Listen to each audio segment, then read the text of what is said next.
cows don't lie. They're just being themselves. They're reacting to their bodies, to their environment, and they'll show you how they feel. I think that's probably my strength, is my ability to see the cows and observe small differences in their behavior, or just like know what's up with them easily. I guess I'm like the boss cow or something. I'm in charge of where they go and have to set up their environment so they get there. But also I've like become someone who's so comfortable with these big animals, and they know me, so that I can just say, I can sort of have some like clout. I can say, you go there, and they do. But that's definitely learned from just lots of time spent together. Something that impresses me most about them is their energy. When they're being most themselves, they're like super calm and just like rooted. For me, on a daily basis, milking the cows is this like quiet time to be with the cows and get to pay attention to them. And for them, once they get milked, they usually lie down and really relax. They'll chew their cuds, they like stretch out. It's a good time to sort of reconnect to like why this work feels good.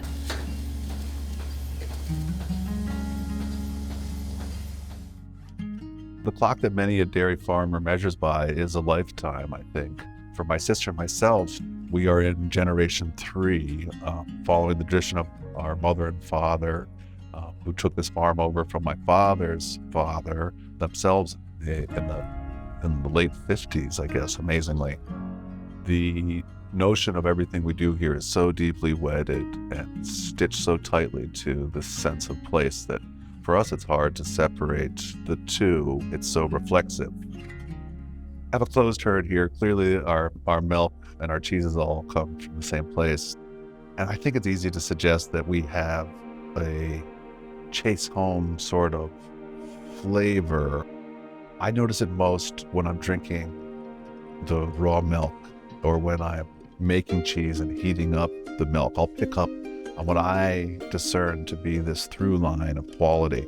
And it's something that extends for me from the grass-fed nature of the herd being exclusively grass-fed. This milk is drawing its richness, its frothiness, its minor flavor components, its herbaceousness from fresh green grass often. And that's a pretty powerful thing. That flavor profile is persistent throughout. It sort of accounts for what is the Chaseholm terroir. The way that we are grazing the animals here is aimed to be sequestering carbon. The cows, if managed a certain way, can have a super positive impact on biodiversity.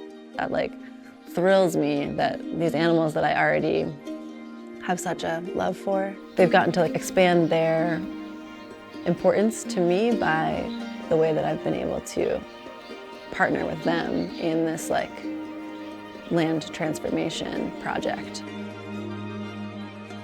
Each clump of grass is nibbled just twice, and the perfect amount of manure is spread where it needs to go. So we're out there barefooted in the warm spring grass, and we realize that same grass, that same work that we do managing the ecological landscape is standing side by side and parallel with the work that we do here in the creamery. The grass that I walked through yesterday is milk and curds passing through my hands today. And that connection to the land and that complete ecological cycle is really satisfying to be a part of.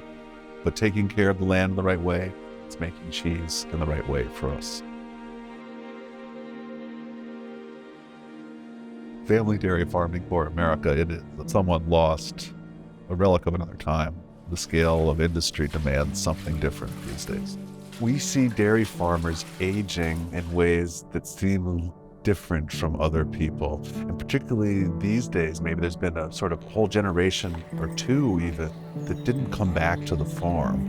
When farming stopped being an appropriate way to support a family. I don't think my folks expected us to take over the farm. I feel a bit like I'm protecting this space.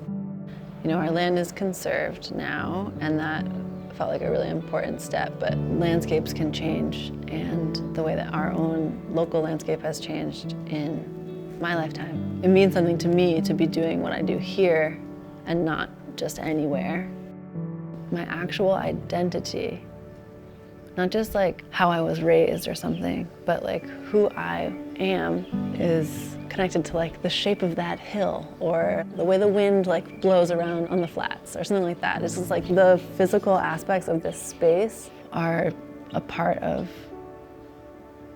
me. It's a terrible notion to consider that farmland could disappear in America. We need to make sure that doesn't happen. It's not just for the food we eat, but it's for the community, the culture that it reinforces.